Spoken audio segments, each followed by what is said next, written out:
তো বন্ধুরা, social media খুললে এখন খালি দেখতে পাচ্ছি বন্ধুরা, ব্যাগপত্র গুছিয়ে বন্ধুরা বস্তা বস্তা বেঁধে বেঁধে, কেউ বন্ধুরা মাথায় বস্তা করে নিয়ে নিয়ে, কেউ সুটকেস, কেউ ভিটকেস, কেউ ল্যাটকেস, কেউ ফ্যাটকেস, এই সমস্ত মানে বস্তা ব্যাগ ভর্তি যে যা পাচ্ছে বন্ধুরা মাথা মাথায় নিয়ে সুজা বন্ধুরা বাংলাদেশ বর্ডারের দিকে দৌড়াদৌড়ি করছে। ঠিক আছে, সুজা বন্ধুরা বাংলাদেশ বর্ডারের দিকে দৌড়াদৌড়ি করছে। মানে পরিষ্কার বুঝতে পারছে বন্ধুরা, পশ্চিমবাংলা থাকলেই বন্ধুরা আমরা অবৈধ রোহিঙ্গা, আমরা বাংলাদেশি রোহিঙ্গা, টাকা পয়সা ঘুষ ফুস দিয়ে পশ্চিমবাংলা বুকে এসেছিলাম। ঠিক আছে, তো এখন পশ্চিমবঙ্গ সরকার পাল্টে গেছে, আমাদের পদে লাথি মেরে তারাই দেবে যদি আমরা ভালো কথায় না যাই তাহলেই। তার জন্য বন্ধুরা তারা কেউ ব্যাগ ভর্তি করে, কেউ বস্তা ভর্তি করে, কেউ বন্ধুরা সুটকেস, কেউ বন্ধুরা লাগেজ, কেউ বিটকেস নিয়ে বন্ধুরা সোজা বাংলাদেশ বর্ডারের দিকে বন্ধুরা দৌড়াদৌড়ি শুরু করে দিয়েছে।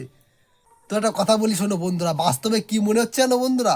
মনে হচ্ছে বন্ধুরা সবাই ফ্রিতে খিচুড়ি দেওয়া হচ্ছে, ফ্রিতে খিচুড়ি খেতে যাচ্ছে। বাংলাদেশে বন্ধুরা ফ্রিতে মনে হয় মাছ ভাত, ডাল ভাত, মাংস ভাত দেওয়া হচ্ছে, ফ্রিতে খিচুড়ি দেওয়া হচ্ছে। সবাই ব্যাগ ভর্তি করে, বস্তা ভর্তি করে, ব্যাগ ভর্তি করে, টিফিন কারি নিয়ে বন্ধুরা সবাই ফ্রিতে খিচুড়ি খেতে যাচ্ছে।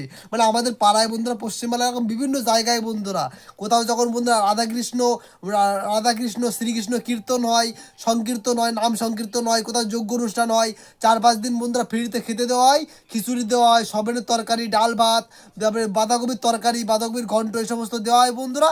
সেখানে দেখবা মারাত্মক লোকজনের ভিড় হয়ে যায় বন্ধুরা। ঠিক আছে, বাংলাদেশেও মনে হয় বন্ধুরা ফ্রিতে খিচুড়ি খেতে দেওয়া হচ্ছে, মাছ ভাত, ডাল ভাত, মাংস ভাত ফ্রিতে দেওয়া হচ্ছে বন্ধুরা, সবাই ফ্রিতে খিচুড়ি খেতে আসছে। তো তোমাদের কি মনে হচ্ছে বন্ধুরা? কমেন্ট করে জানিও কিন্তু বন্ধুরা। ঠিক আছে।